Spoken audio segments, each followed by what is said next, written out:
அனைவருக்கும் வணக்கம். நாம் இன்றைக்கான வீடியோவில் பாக்டீரியாக்கள் பற்றி பார்க்கலாம்.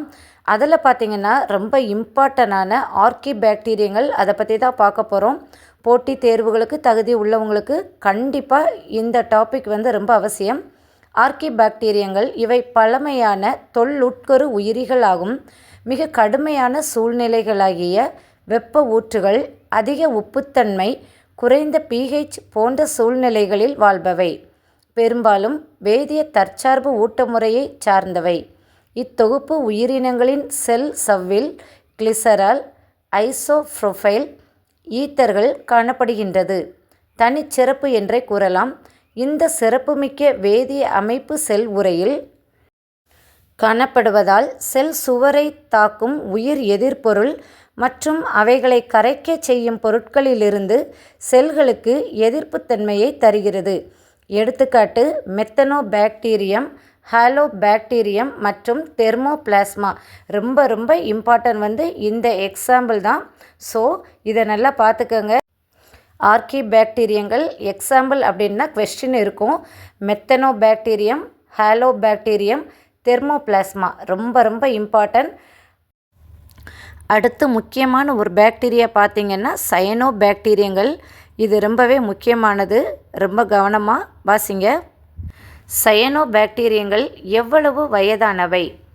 ஸ்ட்ரோமேட்டோலைட்டுகள் உண்மையை வெளிக்கொணர்கின்றன.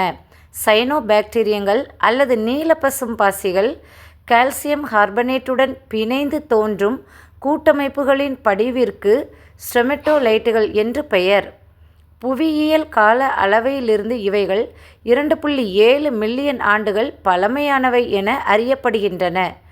தொல்லுயிர் எச்சத்தில் சயனோபாக்டீரியங்கள் மிகையாக உள்ள பதிவிலிருந்து இவை வளிமண்டலத்தில் ஆக்சிஜன் அளவை உயர்த்தின என்பதை அறிய முடிகிறது.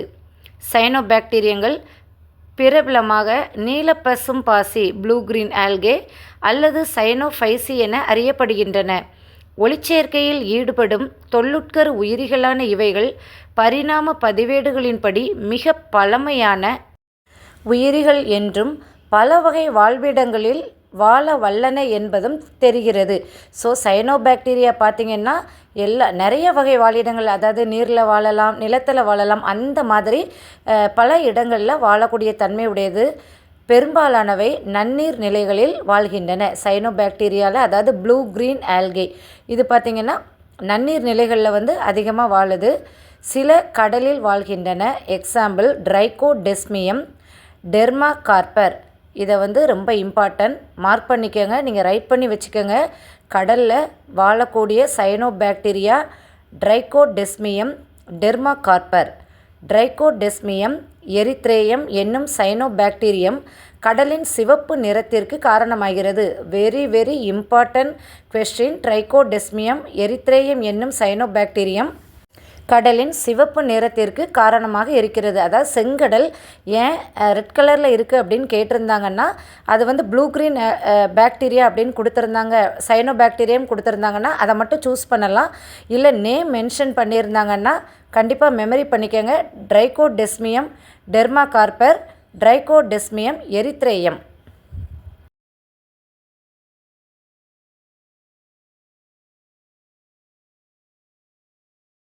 நாஸ்டாக் அனபீனா சிற்றினங்கள் சைக்கஸின் பவள வேர்களிலும் நீர்வாழ் பெரணியான அசோலாவிலும் ஓங்குயிரி வாழ்க்கையில் ஈடுபடுகின்றன. சைக்கஸின் பவள வேர்களில் காணப்படக்கூடிய சயனோபாக்டீரியா அப்படின்னு கேட்டாங்கன்னா நாஸ்டாக் அனபீனா அப்படின்ற ஆன்சர் ரைட் பண்ணணும். எந்த பாக்டீரியா அசோலாவில் கூட்டுயிரி வாழ்க்கை மேற்கொள்கிறது அப்படின்னு கேட்டால் அதுக்குமே answer cyanobacteria. So Nostoc Anabaena சைக்கஸின் பவள வேர்களில் வாழக்கூடியது. அசோலாவில் பார்த்திங்கன்னா சயனோபாக்டீரியா ஓங்குயிரி வாழ்க்கை ஈடுபடுது. ஓங்குயிரி வாழ்க்கையில் ஈடுபட்டு நைட்ரஜனை நிலைப்படுத்துகின்றன. Very important. Gloeocapsa, Nostoc, Scytonema போன்றவை லைக்கன்களின் உடலத்தில் பாசி உறுப்பினர்களாக, அதாவது ஒளி உயிரிகளாக ஃபோட்டோசிந்தசிஸை உற்பத்தி பண்ணக்கூடியதாக வாழ்கின்றது. ஸோ இதுவுமே பார்த்திங்கன்னா ரொம்ப இம்பார்ட்டன்ட். லைக்கனில் இருக்கக்கூடிய ஒரு ஆல்கே என்னன்னு பார்த்திங்கன்னா அது அந்த சயனோபாக்டீரியா தான். இதற்கு வந்து எக்ஸாம்பிள் கிளியோகாப்சா, நாஸ்டாக், சைட்டோனிமா. ஸோ இது எல்லாமே பார்த்திங்கன்னா சைனோபாக்டீரியாவில் இருந்து கேட்கக்கூடிய 1 மார்க் கொஷின். ரொம்ப ரொம்ப இம்பார்ட்டன்ட். மார்க் பண்ணிக்கோங்க, அப்படி இல்லைன்னா ரைட் பண்ணி வச்சுக்கோங்க.